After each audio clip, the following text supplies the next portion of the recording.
Final స్టేజ్కి వస్తుంది.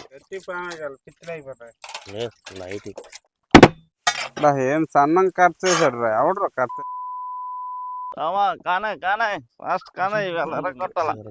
ఎంతో మంచిగా ఉంటుంది అయ్యో పడకుండా పాటలు వస్తాయి.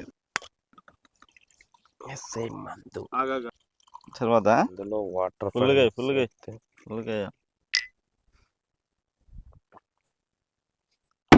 ఈ రోజు అయితే రొయ్యలు కలిబిందెలతో తవా ఫ్రై చేయబోతున్నాం. కలిబిందులు ఇవి చాలా బాగుంటాయి. మన ఇంట్లో వండితే మరి మన ఇంటి వాళ్ళకే కాకుండా పక్కింటి వాళ్ళకి కూడా మామూలుగా స్మెల్ వెళ్తుంది కదా. స్మెల్ వాళ్ళు పక్కింటి వాళ్ళు వచ్చి అంటే అడిగేవారంట, ఏం కూరమ్మా మీ ఇంట్లో ఈ రోజు అని. పాతిల్ అంటే పాత ఇదే, అది రీసెంట్ గా మళ్ళా ఇచ్చేసాడు. మంచిగా క్లీన్ చేసుకోవాలి. ఇది మంచి నీట్గా కడితే అంత మంచి కడితే అంత టేస్ట్ వస్తుంది. నైట్ పాకుతుంది, గట్టి పాకితే సైజు పోతుంది.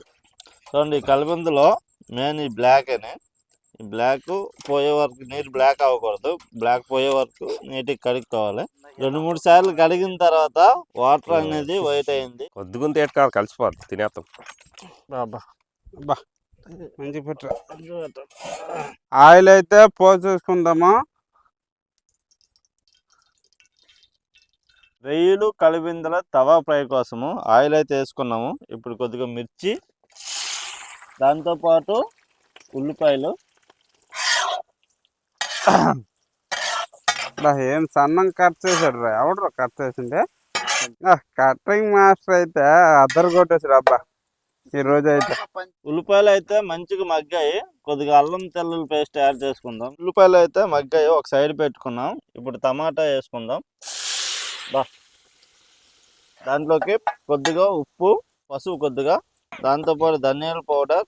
ఉప్పు, పసుపు, ధనియాల పౌడర్ అన్నీ వేసుకున్నాం, కానీ కారం వేసుకోలేదు. ఎందుకంటే కారం ఇప్పుడు వేయకూడదు, అడుగు పట్టేస్తుంది. మసాలా అంతా రెడీ అయిపోయింది. కలిబిందల ముక్కలు వేసుకుంటున్నాము.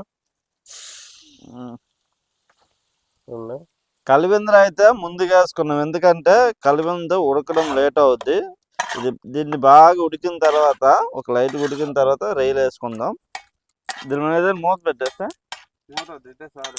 కాదు ఎలాగా. కలిబిందలు అయితే హాఫ్ బాయిల్ అయిపోయేవి. రొయ్యలు వేసుకుందాం. వాసన వచ్చేస్తుంది అప్పుడే మంచి వాసన వచ్చేస్తుంది. ఇప్పుడు కారం వేసుకోవచ్చా? మంచి ఇంక మాత్రం చాలా బాగుంటది. పక్కన పెడితే 2 కలిపి ఉండడం మాత్రం ఫస్ట్ టైం చూస్తున్నాను ఇది. అప్పుడు పురాణంతో ఉండేవాళ్ళంటరా. మా నాన్న మొన్న చెప్తే మా రాముడు అంటున్నాడా, 2 కలపడం వల్ల అంటాం ఆ టేస్ట్ డబుల్ అవుతుంది. అప్పుడు ఈతకళ్ళు ఇలా కలుపుకొని సారా, అప్పుడు వంట సారా అనమాట, వేసుకొని ఎంత వండుకుంటారంటరా. వండుకొని పెట్టుకుని తింటే ఫైనల్ గా కారము, చికెన్ మసాలా యాడ్ చేసుకుందాం. తవా ఫైనల్ స్టేజ్కి వస్తుంది. స్మెల్కి నోరు ఊరిపోతుంది. ఫ్రై అయితే మొత్తం అయిపోయింది. లాస్ట్లో కొద్దిగా మిర్చి యాడ్ చేసుకొని, దాంతోపాటు కొత్తిమీర కూడా యాడ్ చేసుకుందాం.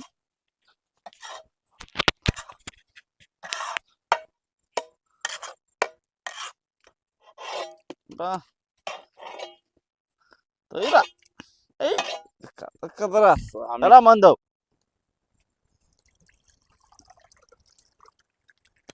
అలా ఏరే లెవెల్లో వస్తుంది.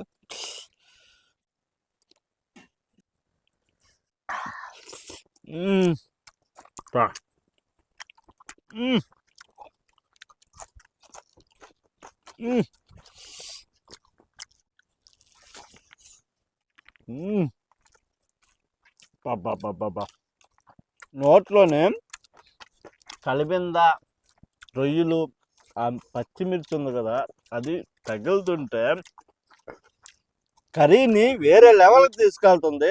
అన్నంతోనైతే సూపర్గా ఉంది. మంచి ఇంకైతే ఎక్సలెంట్. ఫస్ట్ టైం ఇలా వండుతారు, నాకు తెలియదు ఇలా 2 కలిపి వండుతారు అనేసి. వండిన టేస్ట్ అయితే మామూలుగా లేదు, ఎక్సలెంట్గా వచ్చింది. మరి ఆ రోజుల్లో వండుతారు, అప్పుడు వండారేసి అన్నారు, కానీ టేస్ట్ ఎలా ఉంటారో తెలియదు. ఇదైతే మార్బులస్. ఇది ఒక వీడియో పర్పస్ మాత్రమే, ఇలా చేయాలని మేము ఎక్కడే చెప్పలేదు. కాకుంటే రొయ్యలు కలిపిందలు తవా ఫ్రై మాత్రం చేసుకొని తినండి. మందు ఓన్లీ ఈ వీడియో కోసమో అంతే. మీరు కూడా ట్రై చేయాలంటే ఇప్పుడు ఒకసారి కానీ అలాగని ఓవర్ తాకండి. ఆ రోజుల్లో ఎంత మంచి టేస్ట్ పెద్దోళ్ళ మాట సల్దన్న మూట అన్నారు. ఎందుకే అది చెప్పిన వాళ్ళ అన్ని నిజాలు. మా ఊరు పెద్దోళ్ళు చాలా బాగా వచ్చింది. చాలా టేస్ట్ అయితే ఎక్సలెంట్.